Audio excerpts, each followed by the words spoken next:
ड्रखण में केनालनि ख़िलाफ़ वकीलनि जे धरणे जी हिमायत में शटबंद हड़ताल कई वई आहे। नौजवान इतिहाद ड्रखण सिविल सोसाइटी जस्कम ऐं उस्तादनि जी तंज़ीम पारां धरणो हंयो वियो आहे। मुज़ाहिरीन रुकावटूं रखी ईंदसि हाईवे बंदि करे छॾियो आहे। सिंधू दरिया मां केनाल कढी सिंध खे बंजर बणाइण वारे मंसूबे खे रद्द कयूं था। बबलोई बाईपास ते धरणे ते वेठल वकीलनि जी हिमायत कयूं था। संदन साथ ॾिनो वेंदो, मुज़ाहिरीन जो इहो चवणु आहे। ड्रखण में केनाल ख़िलाफ़ वकीलनि जे धरणे जी हिमायत में शटबंद हड़ताल कई वई आहे। तफ़सील मालूम कंदासीं आवाज़ जे रिपोर्टर शकील धारेजो खां। जी शकील, कहिड़ा तफ़सील आहिनि, आगाह कजो।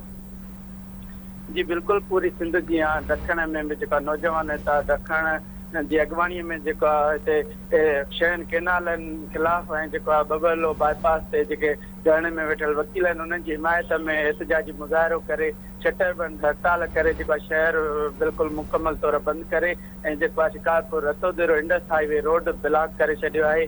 जॾहिं त हिते जेको आहे रोड ते ॿिन्ही पासनि खां मुसाफ़िर गाॾियुनि जो जेके कतारूं बीठी वियूं आहिनि।